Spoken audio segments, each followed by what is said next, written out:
નમસ્કાર મિત્રો, સ્વાગત છે તમારું ગુજરાત લાઈવ યુટ્યુબ ચેનલમાં। મિત્રો, આજના સમાચાર વિશે વાત કરતા પહેલા જો તમે અમારી ચેનલમાં નવા છો તો નીચે લાલ કલરનું સબસ્ક્રાઇબ બટન આપેલું છે, તેને દબાવીને બાજુમાં રહેલા ઘંટડી બટનને પણ દબાવી દેજો, જેથી મારા આવનારા તમામ વિડીયોની માહિતી તમને મળતી રહે। પંજાબ નેશનલ બેંકના ગ્રાહકો માટે ચેતવણી।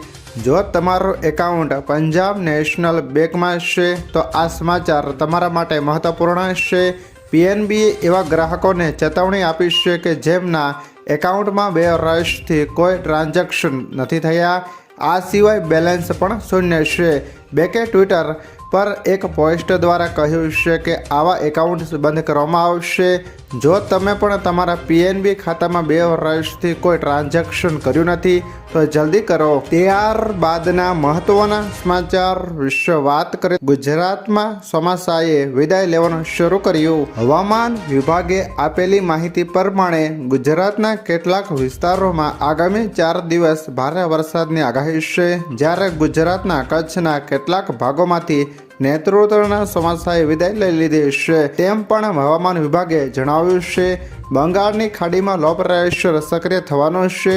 આ સિસ્ટમ મધ્ય ભારત થઈને ગુજરાત તરફ આગળ વધવાની આગાહી છે। આ સિસ્ટમ ડિપ્રેશનનું સ્વરૂપ પણ ધારણ કરી શકે છે, જેના લીધે દક્ષિણ ગુજરાતમાં થોડા દિવસ ધીમે ધીમે વરસાદનું જોર વધતું જશે। ત્યારબાદના મહત્વના સમાચાર વિશે વાત કરીએ તો મફત અનાજ માટે રાશન કાર્ડમાં આ કામ કરવું જરૂરી। સરકારે કરેલી જાહેરાત અનુસાર તમામ રાશન કાર્ડ ધારકોએ ઈ-કેવાયસી કરાવવું ફરજિયાત છે।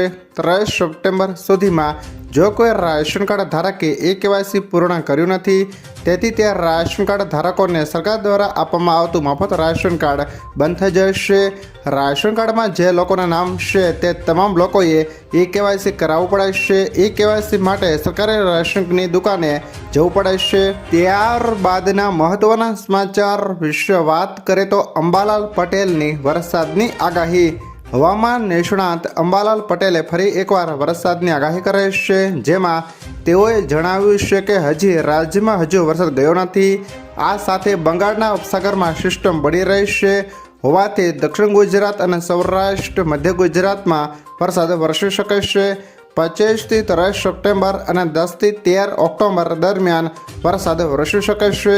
મોટાભાગના વિસ્તારોમાં 4 ઇંચ જેટલો વરસાદ થશે। ત્યારબાદના મહત્વના સમાચાર વિશે વાત કરીએ તો નવરાત્રિ માટે નવા નિયમો જાહેર। રાજ્યમાં નવરાત્રિના તહેવારને લઈને સુરત પોલીસ દ્વારા જાહેરનામું બહાર પાડવામાં આવ્યું છે। સ્પેશિયલ બ્રાન્ચના ડીસીપીએ જણાવ્યું હતું કે શહેરમાં પાર્ટી પ્લોટ અને સોસાયટીમાં ચાલતા ગરબામાં રાત્રિના 12 વાગ્યા સુધી જ સ્પીકર વગાડવાની મંજૂરી છે। આ દરમિયાન મહિલાઓની સેફટીને માટે સી ટીમ તૈનાત કરાશે। આ વર્ષે ડ્રોન અને ઘોડે સવાર દ્વારા સુરક્ષા રાખવામાં આવશે। ક્રાઇમ બ્રાન્ચના ડીસીપીએ કહ્યું કે નવરાત્રિ તહેવાર દરમિયાન ગરબા આયોજકોએ લાયસન્સ બ્રાન્ચના ફોર્મની શરતો અને નિયમોનું પાલન કરવું પડશે। આ સાથે તેમને વીમો પણ લેવો ફરજિયાત રહેશે, તેમજ સીસીટીવી કેમેરા, ડોક્ટર, ઇમરજન્સી સેવાની વ્યવસ્થા સહિત ફૂડ સ્ટોલ ખોલનારાઓએ ફૂડ ઇન્સ્પેક્ટરની મંજૂરી મેળવવાની રહેશે।